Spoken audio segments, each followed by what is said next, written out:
옆 사람에게 인사합시다. 보고만 해서 영적 분별력을 가지세요.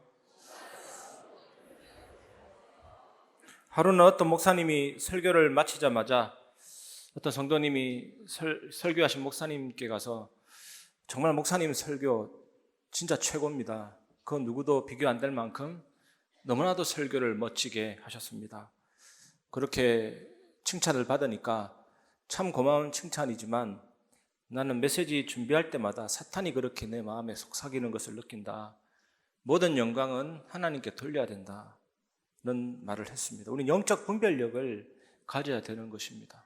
좋은 게 다 좋은 게 아니고 정말 하나님께 영광 돌리고 복음의 눈으로 세상 바라보고 현장에서 승리하는 것이 중요합니다. 오늘 여러분들에게 영적 분별력이 열리는 최고의 시간 되시기를 주님의 이름으로 축원합니다. 첫 번째, 시대의 표적을 분별하라입니다. 스트리머라는 직업이 있습니다. 스트리머. 이것이 뭐냐면 인터넷 방송 플랫폼을 통해서 소리와 영상을 방송하는 직업입니다. 게임이라든지 음악이라든지 먹방이라든지 이런 방송을 통해서 실시간으로 시청자들하고 소통해서 돈을 버는 직업입니다. 유튜브에 다양한 콘텐츠를 올리는 미국 사람이 있습니다. 이 사람 별명이 미스터 비스트라는 사람인데, 지미 도널슨이라는 사람인데 한 해 벌어들이는 수입이 9천억입니다. 회원 구독자 수가 1억이고 아마존과 쇼 계약을 맺었는데 1억 달러, 1335억 원 계약을 맺는가 하며 더 큰 수익은 광고를 통해서 들어오는 수익인데 천문학적인 수입을 가지게 됩니다. 플랫폼 누룩, 플랫폼 이스트라는 용어가 생겨났습니다. 이것이 뭐냐면 이렇게 유명한 스트리머가 어떤 상품을 추천하면 마법 같은 일이 펼쳐집니다. 폭발적으로 그 상품이 팔리게 됩니다. 그래서 요즘 유튜버들 보면 광고가 많이 붙게 됩니다. 특히 정치인들의 발언은 순식간에 사회 분위기를 흔들어 놓기도 합니다. 어떤 스트리머가 배달업체와 음식업체와 협력해서 먹방 방송을 진행했는데 단지 이 스트리머는 음식을 먹기만 했는데도 그 모습 보고 구매 욕구가 발동되어서 방송 이후에는 매출이 20% 이상 뛰는가 하며 또 어떤 스트리머는 화장품 회사와 협력해서 뷰티 방송을 진행하는데 이 스트리머는 그 회사의 제품으로 메이크업 과정만 보여줬을 뿐인데 수많은 구매 문의가 쇄도하고 온라인 매장 매출이 3배 이상 막 뛰기도 합니다. 플랫폼 누룩, 플랫폼 이스트, 굉장한 영향력을 발휘하는 시대가 되었습니다. 마치 곰팡이 누룩과 같은 특징을 가지고 있습니다. 오늘 말씀해 보면 예수님이 바리새인의 누룩, 사두개인의 누룩 이렇게 말하고 있습니다. 그런데 이 누룩은 음식을 팽창시키는 혐오가 아니고 바리새인, 사두개인들이 가르치는 가르침의 위험성을 말하고 있는 것입니다. 누룩을 조심하라고 경고하고 있습니다. 이것은 하나님 나라의 참된 메시지가 타락되거나 희석되지 않도록 주의하라. 쉽게 말하면 물타기에 주의하라는 말입니다. 점점 복음이 희석되어 가고 있는 시대가 되었습니다. 여러분, 오늘 본문 전체를 2000년 후로 가져와서 우리 시대로 가져오면 우리 자신도 너희가 날씨는 분별할 줄 알면서 시대의 표적은 분별할 수 없느냐? 이런 질문 앞에 서게 됩니다. 16장 1절을 보시면 바리새인과 사두개인들이 와서 예수를 시험하여 하늘로부터 오는 표적 보이기를 청하니. 지금까지 살펴보았는데 바리새인들은 주로 누구하고 다녔습니까? 바리새인은 항상 서기관하고 다녔습니다. 바리새인과 서기관은 통하는 부분이 많습니다. 그런데 오늘 본문에는 바리새인과 사두개인, 평소에는 적대적인 관계입니다. 가르침이 다릅니다. 추구하는 바가 다릅니다. 왜냐하면 사두개인들은 영적인 사실, 기적을 믿지 않는 현실주의자거든요. 그리고 이 사두개인이 찾는 메시아는 유능한 정치 지도자에 불과했습니다. 실제로 사두개인은 정치인입니다. 현 정부에 적극적으로 협조하는 정치인입니다. 이 사두개인과 바리새인이 예수님을 믿으러 온 것이 아니고 예수님을 시험하려고 왔고 예수님을 넘어뜨리려고 왔습니다. 하늘로서 오는 표적이라고 말하고 있는데 이것은 하나님이 계시는 영역에서 나오는 표적을 말합니다. 이들이 예수님이 표적을 행할 수 있다라고 진짜로 믿었다면 시험을 안 했을 텐데 이 예수님에게는 분명히 하늘로서 오는 표적이 없을 것이다 라고 확신했습니다. 그래서 이번 기회에 이 백성들에게 이 예수는 너희가 기다리는 그런 메시아가 아니야 라고 완전히 밝히고 예수님을 공경에 빠뜨리려고 등장한 것입니다. 예수님은 마태복음에서 살펴보았던 것처럼 수많은 기적을 이미 베풀고 오셨습니다. 그걸로도 충분한데 다른 표적을 요구한다는 자체가 얼마나 이 사람들이 불신앙에 빠져 있는지를 드러내는 일이었습니다. 마태복음만 해도 셀 수가 없습니다. 일일이 병명을 밝히지 않고 병자들 이랬잖아요. 수많은 병자들을 다 고친 것입니다. 죽은 자도 일으키고 풍랑과 바람을 잔잔케 한 사건이며 기적이며 수많은 기적을 들었는데 믿음이 생기지 않은 거죠. 오히려 악한 감정이 생겨서 도전하러 온 겁니다. 감히. 이들이 추구한 것은 실제적으로 표적이 아니었습니다. 단지 예수님이 그냥 미웠던 겁니다. 예수님이 누군지 그냥 미웠던 겁니다. 그래서 여러 가지 질문으로 예수님이 메시아가 아니라는 사실을 통해서 예수님에 대한 신용을 다 떨어뜨려서 예수님 주변에 있는 사람들을 다 흩으려고 온 것입니다. 예수님께서 이미 많은 기적을 베풀었는데도 바리새인과 사두개인들이 또 다른 표적을 요구했거든요. 의심입니다. 의심. 우리도 위기가 오고 문제가 오면 어떻게 됩니까? 나도 모르게 믿음이 떨어질 수 있습니다. 의심이 생길 수 있습니다. 우리 연약하기 때문에. 위기가 오면 나에게 왜 이런 위기가 왔을까? 의심이 생기기 시작하죠. 나에게 왜 이런 고통이 왔는가? 절망이 오기 시작하고 아니 하나님이 나를 돌봐주신다고 하는데 내가 왜 이렇게 힘들게 살아야 되냐? 한탄이 나오게 됩니다. 저도 이 교회의 담임인데 혹시 제가 부패하거나 잘못된 행동하면 여러분은 반드시 말씀 전하는 사람이 저러면 되나 이런 생각이 들 겁니다. 당연하게. 또 우리 교회가 분쟁이나 갈등이 오래되면 내가 이 교회에서 신앙생활 하는 게 맞냐? 제대로 신앙이나 갖출 수 있을까? 그런 생각이 듭니다. 또 여러분들이 성장하면서 가치관이 변화되면서 나의 가치관과 이 신앙이 맞냐? 이런 고민도 생길 수 있습니다. 이럴 때 어떻게 하면 됩니까?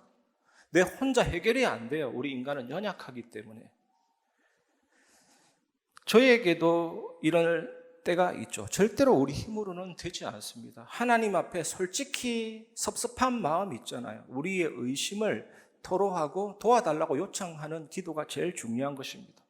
저에게도 어느 날 이런 의심이 딱 들어오는 거 있죠. 아니 하나님 살아계신 것도 알겠고 응답하신다는 것도 알겠는데 딱 한 가지가 의심이 되는 게 하나님은 언제나 나에게 신실하신 분이실까? 의심이 딱 되는 거죠. 왜냐하면 신실하신 것 같기도 하고 신실 안 하신 것 같기도 하고 응답 주시는 것 같기도 하고 응답 안 주시는 것 같기도 하고 그런 상처가 올 때가 있었거든요. 그때 정말로 솔직하게 기도했습니다. 하나님, 나는 하나님 믿는데 하나님 정말로 나에게 신실하신 분이십니까? 하나님 정말로 나에게 변함없으신 분이십니까? 이렇게 질문했더니 하나님 응답하셨는데 어떤 응답이냐? 기도할 수 있도록 인도하시는 거겠죠. 근데 기도를 계속 해보니까 뭐가 되느냐? 영적인 감각이 살아나더라고요. 영적인 감각. 그리고 다윗처럼 내 속에 있는 것들아 다 여호와를 찬양하라. 나의 모든 뼈가 이르기를 여호와 같은 이가 어디 있느냐. 영적인 감각이 깨어나고 살아나면서 기도 응답 받아서 안 것이 아니고 진짜 나의 존재 깊은 곳에 하나님 살아계시구나. 하나님 신실하시구나. 하나님 변함없으시구나. 하나님 자신이 나의 응답이라는 것을 깨닫게 되었습니다. 예수님은 오늘 본문에 보니까 굉장히 답답했다라는 것이 느껴집니다. 아니 이스라엘을 이끌고 있다라는 정치 지도자가 종교 지도자가 깜깜이에요. 깜깜이. 전혀 모르는 거 있죠. 예수님이 메시아라는 사실도 모르고 영적인 사실은 아예 통하지도 않고 되게 답답했을 겁니다. 그래서 예수님이 말씀하십니다. 2절에서 4절입니다. 예수께서 대답하여 이르시되 너희가 저녁에 하늘이 붉으면 날이 좋겠다 하고 아침에 하늘이 붉고 흐리면 오늘은 날이 굳겠다 하나니 너희가 날씨는 분별할 줄 알면서 시대의 표적은 분별할 수 없느냐. 악하고 엄난한 세대가 표적을 구하나 요나의 표적밖에는 보여줄 표적이 없느니라 하시고 그들을 떠나가시니라. 이런 말이 있습니다. 저녁 하늘이 붉으면 선원들은 기뻐하고 아침 하늘이 붉으면 선원들은 조심한다. 왜냐하면 저녁 하늘이 붉고 아침 하늘이 붉고 가장 정확한 예측이 되는 겁니다. 이것이 붉은 하늘 예측법입니다. 옛날부터 계속해서 이어져 오는. 왜 서쪽 하늘 저녁이 붉으면 날씨가 맑습니까? 고기압에 건조한 공기가 이동하잖아요. 이동하니까 공기 중에 있는 먼지가 흔들립니다. 그러니까 태양빛이 오는데 빛이 산란돼서 푸른 빛은 걸러지고 붉은 빛만 딱 내오게 되는 거죠. 아침이 붉다라는 것은 그런 고기압의 건조한 공기가 물러갔고 이제는 비를 품은 저기압이 오고 있다는 겁니다. 여러분, 우리가 살고 있는 이 시대 어떻게 분별이 됩니까? 여러분, 우리나라 어떻다라고 생각하십니까? 우리나라 사람들 중에 가장 많은 정신병이 우울증이잖아요. 성인 10명 중에 2명이 우울증 환자라고 합니다. 우울한 감정, 무기력, 흥미가 상실되고 잠도 안 오고 이게 계속 지속되다 보니까 결국에는 극단적인 생각을 하게 되고 우리나라가 자살률 1위에 이 우울증이 한 몫을 차지합니다. 그리고 우리나라에서 가장 많이 일어나는 범죄가 사기 사건이에요. 2023년도 한 해 10만 5천 건의 사기 사건이 있었습니다. 이 사기꾼들은 사람들의 욕심을 자극해서 거짓말을 하거든요. 하는 짓이 마귀하고 비슷합니다. 그만큼 한국 사람은 욕심이 많다는 건데 한국 사람만 욕심 많습니까? 모든 사람은 욕심이 있습니다. 그래서 우리나라 옛말에 사촌이 논을 사면 배가 아프다. 축하해 줘야 되는데 내 배가 아픈 거죠. 그게 욕심입니다. 욕심이 잉태한 즉 죄를 낳고 죄가 장성한 즉 사망을 낳느니라. 한두 개가 아닙니다. 만일 예수님께서 직접 우리에게 말씀하신다면 이런 말씀이 됩니다. 너희가 날씨는 예보할 줄 알면서 너희가 살고 있는 이 시대를 왜 제대로 해석하지 못하느냐. 이런 말씀이죠. 내가 왔고 죄를 위해 죽었고 부활하사 사망과 사탄을 정복했는데 왜 나를 모르느냐. 너희가 영원한 것에 관심을 두지 않고 왜 내일 비가 올 것이냐 말 것이냐 거기에 걱정하느냐. 이 말씀입니다. 우리 세대처럼 악하고 엄난한 세대를 통과하려면 무엇이 필요할까요? 그것은 바로 선지자 요나의 표적입니다. 선지자 요나가 죽음, 음부를 상징하는 큰 물고기 속에 3일 있다가 이제 물고기가 토하는 바람에 육지로 살아서 나왔잖아요. 예수님의 죽음과 부활이 우리에게 필요한 겁니다. 요한복음 19장 30절에 다 이루었다 하셨는데 완성된 구원을 선포하신 겁니다. 하나님의 계획 속에서 우리의 문제와 어려움은 해결될 것입니다. 예수님의 죽음과 부활이 필요한 겁니다. 죽음과 부활은 우리 죄 문제를 해결했고 우리의 죽음 문제를 해결했고 사망과 흑암 권세를 꺾으셨고 모든 인간관계를 비롯해서 모든 질병과 고통과 모든 가난과 불평등과 이 세상의 모든 문제를 치유하고 회복할 수 있는 능력이 죽음과 부활의 능력이죠. 그 십자가 예수 그리스도의 비밀. 여러분 알고 계십니까? 그 비밀을 붙잡으시기를 주님의 이름으로 축원합니다. 시대의 표적을 분별하고 복음을 붙잡아라 이 말씀이잖아요. 왜 분별하지 못하느냐? 영적인 문제로 가득하고 사람들이 죽어가는데 복음을 제대로 알고 붙잡아라. 그러면서 예수님은 이어서 바리새인과 사두개인들의 누룩을 조심하라고 말씀하십니다. 이것이 우리가 두 번째로 나눌 내용입니다. 두 번째, 바리새인과 사두개인의 누룩을 주의하라입니다. 5절에서 11절입니다. 제자들이 건너편으로 갈새 떡 가져가기를 잊었더니 예수께서 이르시되 삼가 바리새인과 사두개인들의 누룩을 주의하라 하시니 제자들이 서로 논의하여 이르되 우리가 떡을 가져오지 아니하였도다 하거늘 예수께서 아시고 이르시되 믿음이 작은 자들아 어찌 떡이 없으므로 서로 논의하느냐 너희가 아직도 깨닫지 못하느냐 떡 5개로 5,000명을 먹이고 주운 것이 몇 바구니며 떡 7개로 4,000명을 먹이고 주운 것이 몇 광줄이었는지를 기억하지 못하느냐 어찌 내 말한 것이 떡에 관함이 아닌 줄을 깨닫지 못하느냐 오직 바리새인과 사두개인들의 누룩을 주의하라 하시니. 저는 사실은 사두개인과 바리새인들이 이 시대의 징조를 인식하지 못한 것 이해됩니다. 왜냐하면 이 사람들은 믿고 싶지 않았기 때문에 이해할 수 없었습니다. 오늘날 많은 사람들이 복음을 듣고 예수 그리스도를 얘기하는데 그 사실을 알지 못하는 것은 믿고 싶지 않은 것입니다. 그런데 정말로 이해되지 않는 것은 제자들입니다. 바리새인들이야 사두개인들이야 영적으로 멍청했을지 모르지만 예수님의 제자들은 더 멍청했습니다. 수많은 기적을 보았음에도 불구하고 이해하지 못했고 수많은 기적을 보았음에도 엉뚱한 소리 할 만큼 멍청했습니다. 우리들의 모습일 수 있습니다. 예수님께서 바리새인과 사두개인들의 누룩을 조심하라 라고 말씀하셨을 때 제자들은 오직 점심 식사만 생각하고 있었습니다. 아마 그들은 이렇게 생각했습니다. 누룩은 빵을 만들 때 쓰는 효모인데 내가 빵을 가져오지 않았구나. 이 빵을 챙겨오지 않으니까 예수님이 지금 나에게 뭐라고 하시는 거구나. 여러분, 제자들이 왜 빵 때문에 신경을 써야 합니까? 먹을 것이 있든지 없든지 예수님은 그들을 채울 능력이 있는 분이시거든요. 그래서 예수님 뭐라고 하십니까? 내가 보리떡 5개와 물고기 2마리로 5,000명을 먹이고 12광주리를 남긴 것을 기억하지 못하느냐? 내가 보리떡 7개와 물고기 2마리로 4,000명을 먹이고 7광주리를 남긴 것을 기억하지 못하느냐? 책망하신 것입니다.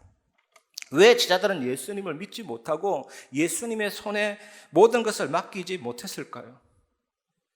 사실은 그러나 그것 때문에 제자들이 책망받은 것은 아닙니다. 물론 이 제자들이 음식을 신경 쓰고 예수님을 신뢰하지 못했지만 더 심각한 것은 예수님이 바리새인과 사두개인에게 말씀하신 것을 이해하지 못한 것입니다. 예수님이 바리새인과 사두개인의 누룩을 조심하라 했을 때 빵에 대한 얘기가 아니거든요. 바리새인과 사두개인들의 잘못된 교리를 그 위험성을 말하고 있는 것입니다. 제자들은 예수님의 말씀을 잘못 해석해서 빵이 부족하다는 걱정에 사로잡힌 것입니다. 이는 잘못된 해석으로 인해서 불필요한 걱정과 근심을 겪게 된 것입니다. 우리 역시 성경 말씀을 잘못 해석하지 않도록 기도해야 될 것입니다. 성경의 위대한 저자, 위대한 교사는 한 분입니다. 성령. 그 성령 하나님을 의지해서 기도 속에서 말씀을 받으시길 바랍니다. 이 성령만이 말씀을 기억나게 하시고 말씀을 깨닫게 하시고 말씀을 가르치시고 장리를 알리시고 진리 가운데로 인도하십니다. 오늘 그 시간이 되시기를 하나님의 놀라운 은혜가 임하기를 주님의 이름으로 축원합니다. 성령의 사건, 말씀의 기적이 임하기를 주님의 이름으로 축원합니다. 그래도 혹시 궁금한 점이 있다면 우리 교회 목회자들 있잖아요. 교육자들. 궁금한 사항, 성경 구절 알려달라고 하면 됩니다. 저도 가끔 카톡으로 난해한 성경 구절 질문하는 분 계신데 그때는 정말 하나님 앞에서 경건한 해석을 하려고 노력합니다. 내 머리, 내 지식 무리하게 억지로 풀면 안 되거든요. 그래서 원어도 살펴보고 주석도 살펴봐서 정확한 메시지를 해석을 주죠. 그래야만 카리스, 하나님의 은혜가 임하기 때문입니다. 바리새인의 누룩을 조심하라는 예수님의 말씀은 오늘 저에게도 여러분에게도 중요한 교훈을 줍니다. 우리가 세상 살면 세상적인 유혹도 바리새인 누룩과 같은 아주 위험한 교리가 여러 가지 사상이 들어오죠. 거짓 교리들이 들어오죠. 그것을 이기고 나가야 됩니다. 그래서 우리는 이 하나님의 언약의 말씀을 붙잡고 순종하면서 누리면서 믿음으로 헤쳐나가야 될 줄 믿습니다. 그래서 예배가 중요한 것입니다, 여러분. 운동을 많이 하면 근육이 강화되듯이 예배 속에서 말씀 묵상 속에서 영적인 분별력이 강화됩니다. 커집니다. 제대로 보게 됩니다. 누룩을 분별할 수가 있습니다. 성령의 9가지 은사 중에 분별의 은사가 있습니다. 그 은사가 여러분에게 주어지고 눈이 열립니다. 세상 보는 눈, 살리는 눈이 열리게 되는 것입니다. 그래서 예수님은 못 알아듣는 제자들에게 결국 책망하시면서 깨닫게 하셨고, 결국 이 제자들은 말씀을 깨닫게 된 것입니다. 분별력이 열리게 된 것입니다. 그래서 이제는 예수님은 좀 전에는 누룩이라고 했지만 이제는 교훈, 확실하게 더 말씀을 주십니다. 그것이 마지막으로 나눌 내용입니다. 세 번째, 바리새인과 사두개인의 교훈을 삼가라. 이 12절입니다. 그제서야 제자들이 떡의 누룩이 아니요 바리새인과 사두개인들의 교훈을 삼가라고 말씀하신 줄을 깨달으니라. 여러분, 율법은 죄를 드러나게 할 뿐이지 구원을 주지 못합니다. 예수님의 십자가의 죽으심과 부활로 율법을 완성하셨습니다. 율법이 아니라 은혜로 구원받고 믿음으로 구원받습니다. 율법이 우리를 구원하는 것은 아닙니다. 저는 100% 믿습니다. 이것을 믿어야만 구원을 받습니다. 그런데 여러분, 이 사실만 강조하다 보면 어떤 오해를 받게 되냐면 율법을 무시하고 방종한 삶을 산다고 오해받을 수가 있습니다. 그리고 성경의 율법에 대한 가르침을 균형적으로 해석하지 않는다는 오해를 받을 수가 있습니다. 그리고 믿음과 행위를 분리해서 생각한다라는 오해를 받을 수가 있습니다.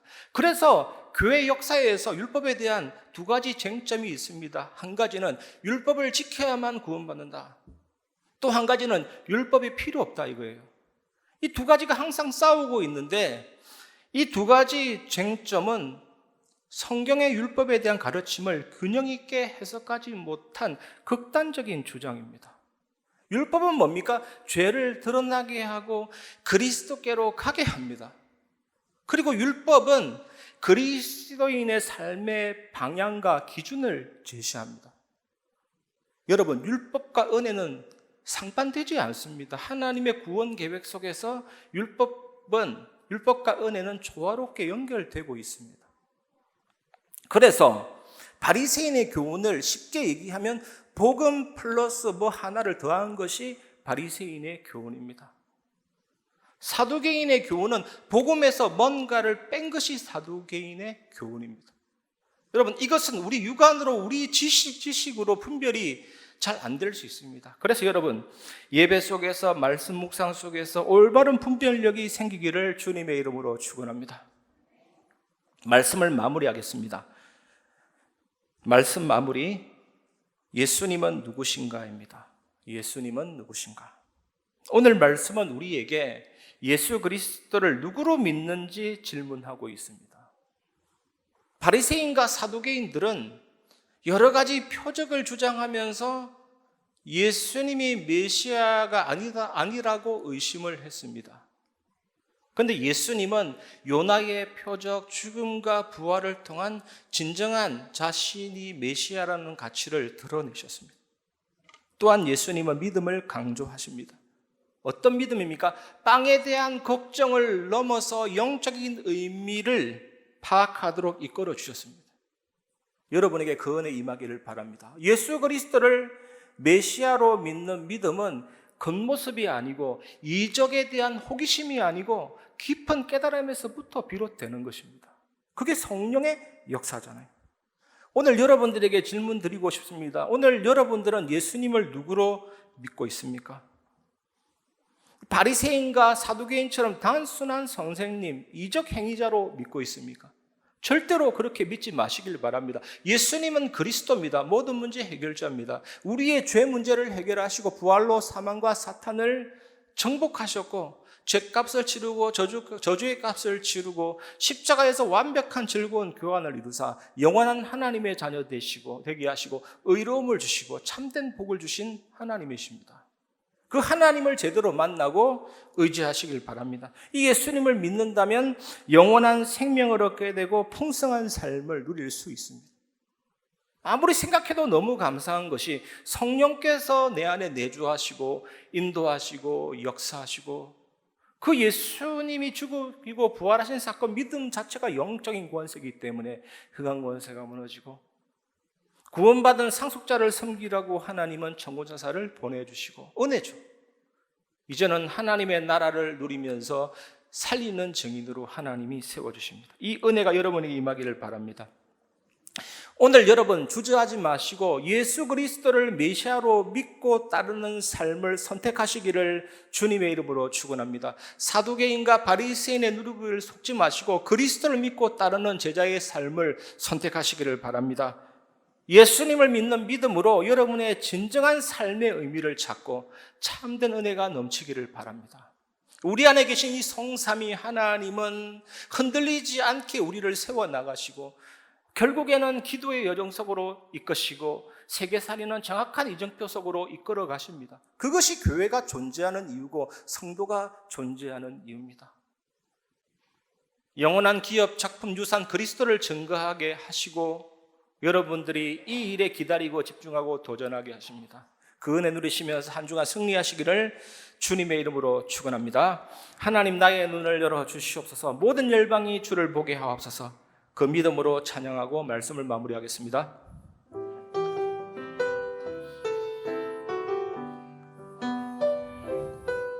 내 눈 주의 영광을 보네 우리 가운데 서신 주님 그 빛난 영광 온 하늘 덮고 그 찬송 온 땅 가득해 내 눈 주의 영광을 보네 찬송 가운데 서신 주님의 얼굴은 온 세상 향하네 권능의 팔을 드셨네 주의 영광 이곳에 가득해 우린 선의 주님과 함께 찬양하며 우리는 전진하리 모든 열방 주로 주의 영광 이곳에 가득해 주의 영광 이곳에 가득해 우린 선의 주님과 함께 찬양하며 우리는 전진하리 모든 열방 하늘아버지 우리를 새롭게 하여 주옵소서 하늘아버지 우리를 새롭게 하사 열방 중에서 주를 섬기게 하소서 모든 나라 일어나 찬송 들으며 영광의 주님을 보게 하소서 주의 영광 이곳에 가득해 우린 선의 주님과 함께 찬양하며 우리는 전진하리 모든 열방 주 볼 때까지